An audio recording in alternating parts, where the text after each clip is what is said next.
Metabolism TV में आपका स्वागत है। आपके मेटाबॉलिज्म और स्वास्थ्य के बारे में सही जानकारी का स्रोत। प्रोस्टेट में सूजन को कैसे हराएं, इस वीडियो में मैं हूं फ्रैंक सुआरेज, आपको बताऊंगा। मोटापा और मेटाबॉलिज्म के विशेषज्ञ हमारे पास लोग हैं जिन्होंने हमें लिखकर पूछा है प्रोस्टेट में सूजन के विषय पर। यह पुरुषों में एक काफी आम समस्या है, खासकर 50 साल या उससे अधिक उम्र के पुरुषों में। अनुमान है कि सभी में से 50% से अधिक 50 साल से अधिक उम्र के पुरुषों में किसी न किसी समय प्रोस्टेट में सूजन। जाहिर है, जब यह सूजन गंभीर हो जाती है तो फिर यह कैंसर में बदल सकता है और फिर एक और प्रकार की समस्या आती है जो काफी अधिक कठिन होती है। नहीं, लेकिन यह अच्छा है कि एक व्यक्ति यह जाने कि उस सूजन का कारण क्या है और क्या हो सकता है। सूजन से लड़ने के लिए क्या किया जा सकता है, मैं आपको समझाने के लिए एक पल के लिए बोर्ड पर जा रहा हूं। देखिए, मेटाबॉलिज्म टीवी के कई एपिसोड में हमने महत्व को समझाने की कोशिश की है। तंत्रिका तंत्र का शरीर पर इतना महत्वपूर्ण प्रभाव है। हम सभी जानते हैं कि यह कितना ज्यादा महत्वपूर्ण है, क्योंकि हमारे पास एक शरीर है, लेकिन उस शरीर में सभी अंग, अग्न्याशय, फेफड़े, जिगर, यौन ग्रंथियां जैसे प्रोस्टेट या अंडाशय और अन्य, ये तंत्रिका तंत्र द्वारा संचालित होता है। तंत्रिका तंत्र सभी ग्रंथियों को नियंत्रित करता है। और बाकी है ना, तंत्रिका तंत्र के बारे में हमने पहले भी चर्चा की है। हमने कहा है कि इसका 2 भागों में हम इसे निष्क्रिय और उत्तेजित कहते हैं।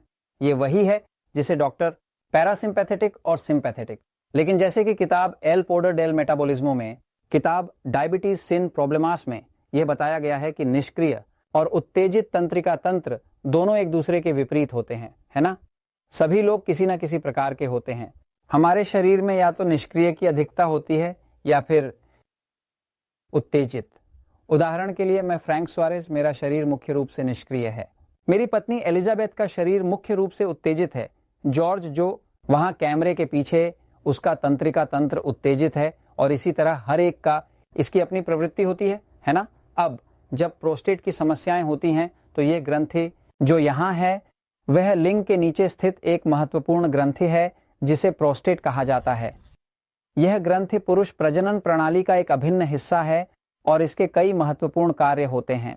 जब वह ग्रंथि सूज जाती है तो मूत्र लगभग पास नहीं हो पाता और आदमी थोड़ा शुरू करता है। पेशाब करने में समस्याएं हो सकती हैं।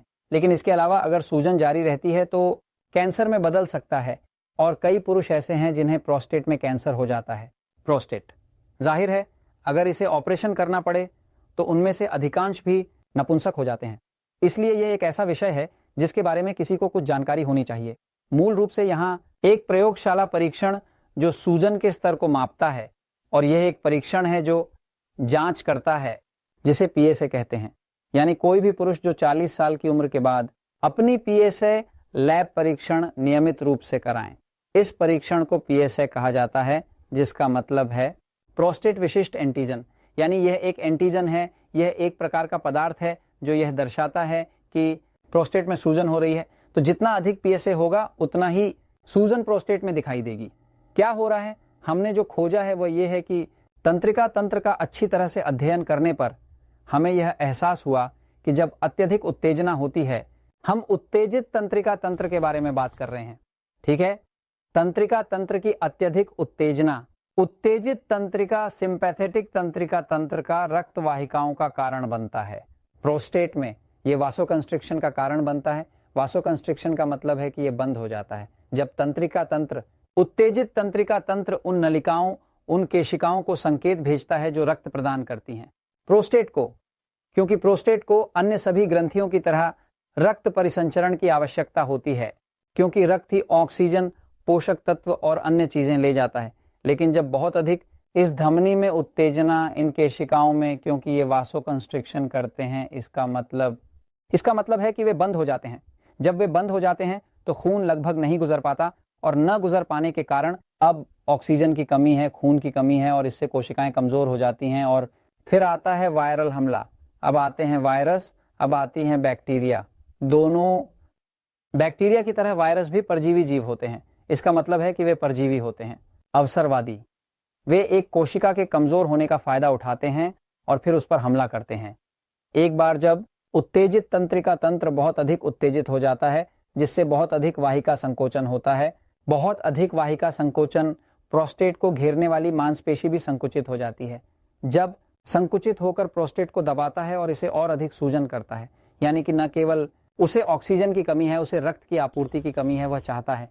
ये कहना कि कोशिकाएं पोषक तत्वों की कमी, ऑक्सीजन की कमी के कारण घुट रही हैं, बल्कि कि प्रोस्टेट के चारों ओर की मांसपेशी भी सिकुड़ती है और उसे और भी कस देती है।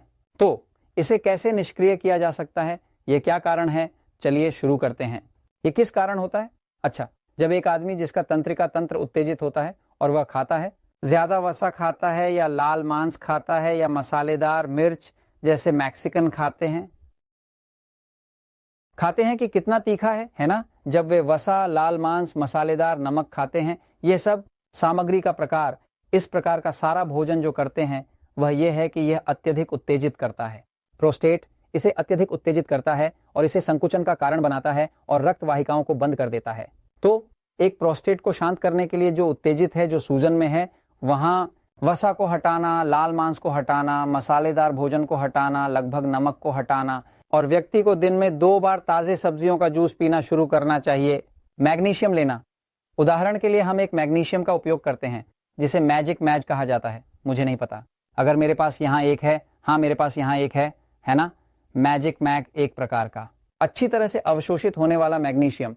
ये सभी देशों में सभी नेचुरल स्लिम में उपलब्ध है ना।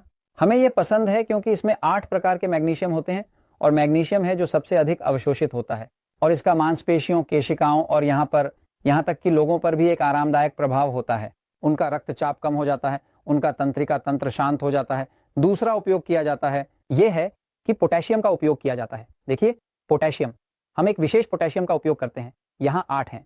पोटेशियम की कक्षाएं, वह सबसे अधिक अवशोषित कैडसॉर्बी है। पोटेशियम, इसका एक एंटी एसिड प्रभाव है, इसका एक एंटी इन्फ्लेमेटरी प्रभाव है, इसका एक शांत करने वाला प्रभाव है। कोशिकाओं के क्षेत्र में है ना, सभी कोशिकाएं जितनी अधिक स्वस्थ होती हैं, कोशिकाएं, कोई भी कोशिका, इसके अंदर बहुत सारा पोटेशियम होता है और कोशिकाओं के बाहर वहां सोडियम, नमक है ना। तो जैसे ही आप मैग्नीशियम और पोटेशियम डालना शुरू करते हैं, यह संतुलन पुनः स्थापित हो जाता है और शरीर शांत होने लगता है। यदि किसी व्यक्ति के पास प्रोस्टेट में सूजन, एक आदमी, तो मुख्य बात यह है कि वह शुरू करे हटाना वसा, लाल मांस, मसालेदार भोजन, नमक, कोई भी चीज जो उसे कारण बन रही है। तनाव को दूर करना होगा, गहरी सांस लेना शुरू करना होगा ताकि आप सो सकें। गहरा, क्योंकि जब व्यक्ति अच्छी तरह से नहीं सोता है तो प्रोस्टेट में सूजन आ जाती है, क्योंकि यह तंत्रिका तंत्र को अत्यधिक उत्तेजित और सक्रिय बनाए रखता है। इसलिए जो भी संभव हो, सूजन को कम करने के लिए जितना संभव हो सके तंत्रिका उत्तेजना को कम करना है। तो अधिक सब्जियां, अधिक सलाद, अधिक मैग्नीशियम, अधिक पोटेशियम, अधिक पानी और अधिक श्वास, अधिक शांति, अधिक गहरी नींद और स्वचालित रूप से प्रोस्टेट ठीक होने लगती है। कम करना, और हमने इसे सैकड़ों और सैकड़ों मामलों में देखा है ना। मतलब कि एक व्यक्ति नियंत्रण ले सकता है जबकि तंत्रिका तंत्र अत्यधिक सक्रिय है और सब कुछ वासोकंस्ट्रिक्शन और मांसपेशियों की संकुचन का कारण बन रहा है क्योंकि यह उत्तेजित है। शरीर तो निश्चित रूप से केवल संक्रमण और अधिक सूजन और संभवतः अनावश्यक रूप से कैंसर में बदल सकता है, लेकिन प्रोस्टेट में सूजन और अधिकता तंत्रिका उत्तेजना वही चीज है। इसलिए शरीर को शांत करना आवश्यक है।